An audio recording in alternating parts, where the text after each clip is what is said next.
there are several new fronts in the redistricting wars. The latest example, North Carolina. The state Senate's Republican leader is floating a new map in a state that's already among the most gerrymandered in the country. The Republican gerrymander in Texas is poised to give the party 5 extra seats. They also could pick up multiple seats if Ohio and Florida do their own.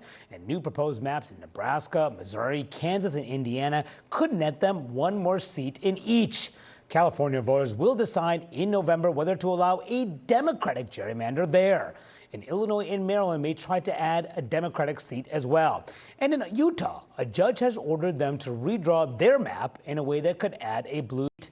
One thing we know for sure, every single seat will count next year. My panel is back. I mean, this effort in North Carolina just shows you the extent Trump was willing to go to just try to get 1 seat here and 1 seat there in order to keep the House. And I would repeat the word California, and that is the reason that they're doing it. I spoke to a senior Democratic leader who said, whether we like it or not, we cannot sit back. We have to fight, and they're going to fight seat after seat. Look, at the end of the day, Democrats see the midterm election as existential, that if they don't take back the House, there are no guardrails on Donald Trump. But certainly Trump also sees the midterms as he is, I'm sure we're all hearing this, laser focused right now on, and his decision making, everything he's doing is about the midterms in a lot of different ways. Where he's worried about impeachment, he's worried about investigations. Yes, exactly. Well, and because he knows what happens if you lose control of Congress. This happened to him before in his first term. He then thinks he's facing investigations, potential impeachment, and just any agenda on the Hill grinds to a halt.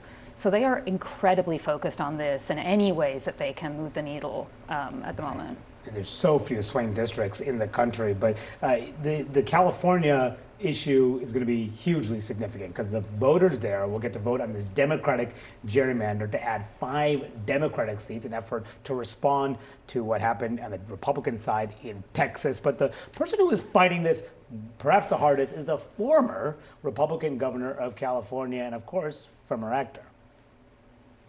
Yes, they are fixing the elections in Texas. But that does not mean that California should fix the elections because of that.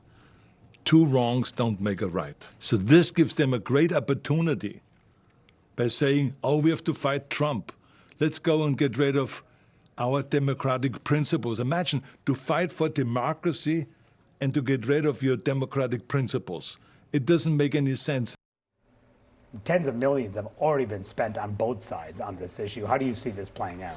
Well, it's a fascinating arms race, right? I mean, it's like what the governor says there. He goes, okay, I don't like what's happening in Texas. I don't want what's happening in California. If you tell the Republicans, stop doing it, the Democrats stop doing it. You know what I mean? It's sort of one of those things. If one side's doing it, the other side feels like they have to do it. If the Republicans are doing it in Texas, a lot of Democrats feel they have to do it in California. There's no singular disarmament. So where do you go? Do you have every state in the country, every election cycle, then trying to sort of gerrymander their state differently every time based on who's in power? Like, do we do this forever? I mean, that's a question. It's like, where does it end? How does it end? Well, and Schwarzenegger is making a good government argument. I mean, he was part of the effort to bring in nonpartisan redistricting. But do Democratic voters in that blue state But that's the thing. I think, there is this sort of step back argument, which is what is better for democracy. But right now, neither side is particularly focused on that as they fight this arms race. Yeah, it really is an arms race, something we have not really ever seen before. As we often say.